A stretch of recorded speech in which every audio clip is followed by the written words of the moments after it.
헬무트 폰 몰트케 장군의 위대함은 바로 전쟁을 할 때 화끈하게 하고 안 할 때 딱 고정된 그 틀을 맞춰서 이 시민들이 또 그 장병들이 자기의 가지고 있는 역량을 마음껏 발휘할 수 있는 방식으로 군대를 운영했는데 그것은 비스마르크와 생각이 비슷했습니다. 그래서 그 두 사람에 의해서 하나는 군대를 하나는 사회를 바꾼 거죠. 그 전에는 야만적으로 살던 사람들이었어요. 독일인들이. 그러니까 제2제국 19세기서부터 오늘날까지 독일이 확 큰 겁니다. 아주 거의 폭발하다시피 큰 거죠. 그래서 두 번의 전쟁을 치르는 동안에 완전히 폭망하고 다시 일어나고 여기까지 온 거죠. 그 힘이 어디에 있었느냐? 이 사람들이 가지고 있는 자산은 땅에 있지 않았어요. 그런데 뭐에 있었느냐? 이 사람들이 가지고 있는 자산은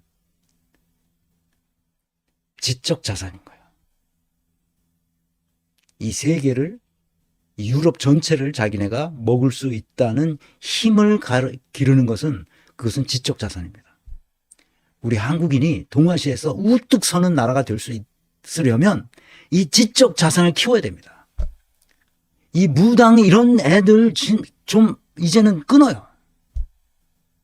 무당이 뭡니까 이게? 2만 년 전, 3만 년 전에 우리 조상들이 가지고 있던 걸 아직도 거기에 끌려다니면 어떡해요? 그래, 전략사상은 내가 지난 시간에 얘기했습니다. 위임령 전술. 명령에 복종하려고 할 때 그것이 자신의 명예를 훼손한다고 판단되면 불복종해야 된다. 이런 얘기예요. 비상계엄을 치른다고 그랬을 때 한덕수가 해야 할 일은 뭐야? 그거는 안 된다. 자기 직을 걸고 막았어야 되잖아. 윤석열이 또라이라는 걸 몰랐단 말이야? 윤석열이 이 주술적 광기에 있다는 것을 몰랐다는 말인가?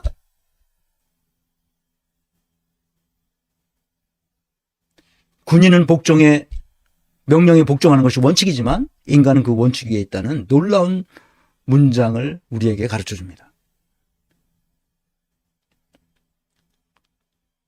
철저히 준비하고 과감히 실행하는 겁니다. 내가 민주당에 부탁하고 싶은 거예요.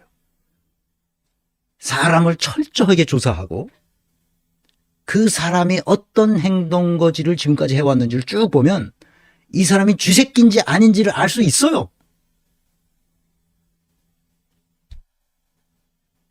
그리고 쥐새끼는 쥐새끼에 걸맞는 방식으로 대우해야 되는 겁니다. 사람으로 보면 안 되는 거예요. 그리고 그 쥐새끼들에 대해서 과감하게 실행해야 됩니다. 봐주면 안 돼요, 얘네들은. 봐주면 속삭속삭속삭 해서 주인이 먹을 거를 다 쏟아먹습니다. 몰트케의 이 마지막 의회 연설은 굉장히 유명합니다. 여러분, 7년 전쟁이 될지 모르고 30년 전쟁이 될지 모르지만 화약통에 먼저 불을 당기는 자에게는 화가 있을 것이다.